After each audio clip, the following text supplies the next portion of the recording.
Yo, what is good YouTube? I'm Richie Kim, and today I'm going to be bringing you all the performance review on the Air Jordan 36. Before we get started, if y'all enjoy sneaker content just like this, do me a favor and hit that subscribe button down below, and also hit that bell notification button so you never miss another video just like this. But anyways, let's get right into it.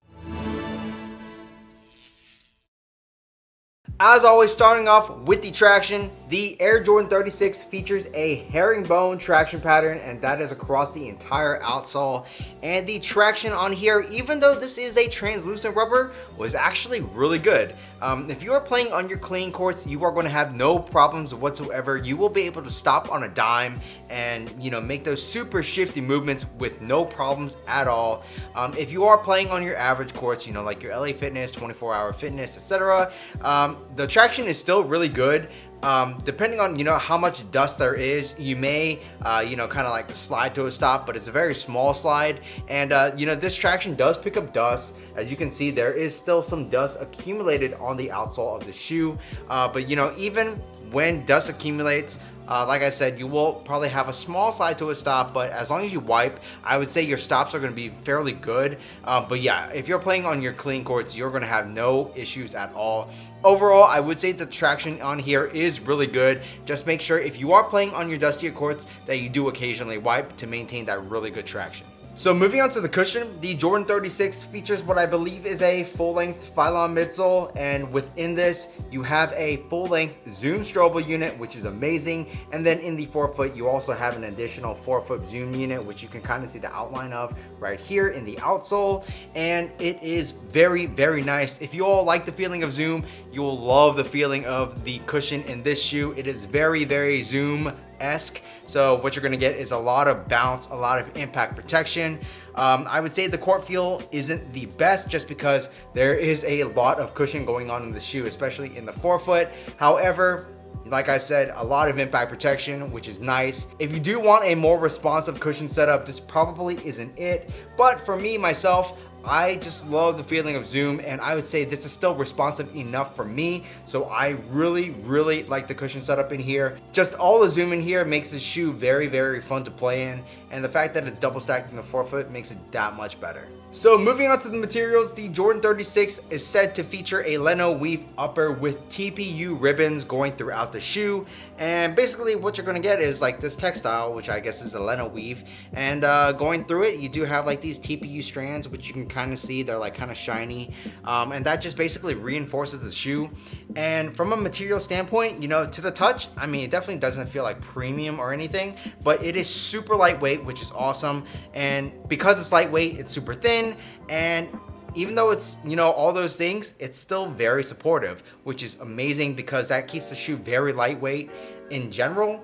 So yeah, these feel really nice on foot. Like I said, to the touch, probably not the best, but in terms of the performance, it gets the job done very, very well. And on top of the Leno weave upper, you do have like these fuse or almost felt like overlays in the toe box for added durability. That same material is featured around where the shoelaces go through, and then you also have the same material over here on the back half of the shoe, or in the heel of the shoe I should say. And yeah, overall the material usage on here, like I keep saying, is not the most premium feeling, but in terms of the performance, it gets the job done very well. Moving to the tongue, you do have like this neoprene tongue. I wouldn't say it is the most padded, but you do have very wide flat laces on the shoe. So if you do like to crank down your laces, you won't feel any pressure on your feet, which is awesome. So yeah, overall, I would say that the material usage on the shoe is pretty damn good. So moving on to the fit, I would say that the Jordan 36 does run true to size. It is a little narrow up in the forefoot area, so if you have wider feet, I would say you might want to go up a half size. I'm a slightly wide footer and I went true to size, and I felt pretty good. There was definitely a little bit of snugness up in the like pinky toe area of my foot, but nothing to the point where I got irritated and couldn't play in the shoe. So it was fine for me, but just keep in mind, if you do have those wider feet, you may want to go up a half size. But slightly wide feet, narrow feet, normal feet, I would say going true to size is your best bet. The materials do lie very nicely over my feet. There's like no dead space up in the toe box area, and everywhere else the materials, like I said, they're super lightweight and they conform to your feet very, very nicely. And even though there's not a lot of heel padding in the shoe, you know, I would say it's still pretty comfortable. It would have been nice if there was a little bit more additional padding, but it is what it is, and it gets the job done just fine. So overall, I would say that the fit in the Jordan 36 is really good. So moving on to the support, I had absolutely zero issues with the support in this shoe. You do have an internal heel counter, which helps locks in your heel, and just look at the sculpting on the back part of the heel as well. It's very nice and curved, so you aren't going to have any heel slippage whatsoever. In terms of the side-to-side movement on the footbed, I didn't have any of that. You do have like these foam parts that do wrap up onto the upper of the shoe to kind of act as a lateral container for your foot, as well as this, like, I don't know, eclipse plate, I guess, or whatever they want to call this. Yeah, that pretty much acts as a container as well. And then in terms of your lateral movements, this is a fairly wide base, so you aren't going to have any issues there. The only real thing about the lateral stability that I can mention is that because the zoom unit does protrude out a little bit, you will feel like a slight tippy feeling, but you do get used to it pretty fast.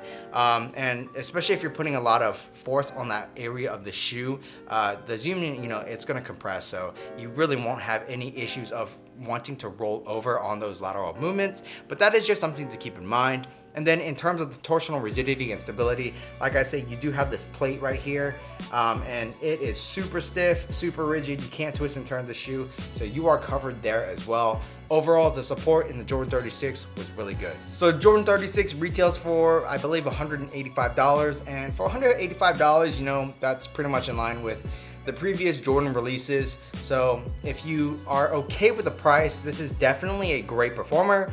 I would definitely say, you know, there are cheaper alternatives that play just as well, if not feel a little bit better, but for a Jordan brand performance sneaker, this is a very, very good shoe to play in. It is super fun, super bouncy. I can't mention enough how like fun the cushion setup is in the shoe, just because of the double stack zoom unit. Or it's not just double stack zoom unit, but you know, it's a zoom strobel with a 4-foot zoom unit, so it's extra bouncy. It just feels overall very, very good, and this is a super lightweight shoe. So if that's something that, you know, sounds good to you, I would highly recommend you all pick up a pair. Even though it costs $185, I don't think you'll be disappointed spending that kind of money on this shoe, just because this is a very good on-court performer, and I personally had a lot of fun playing in these. So if you all want to pick up a pair of these, I would say go for it. I'll leave a link for you down in the description box below.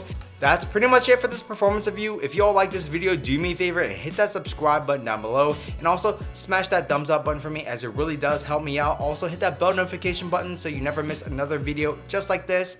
Make sure you all check out these videos over here, and I'll catch you in the next one. Peace.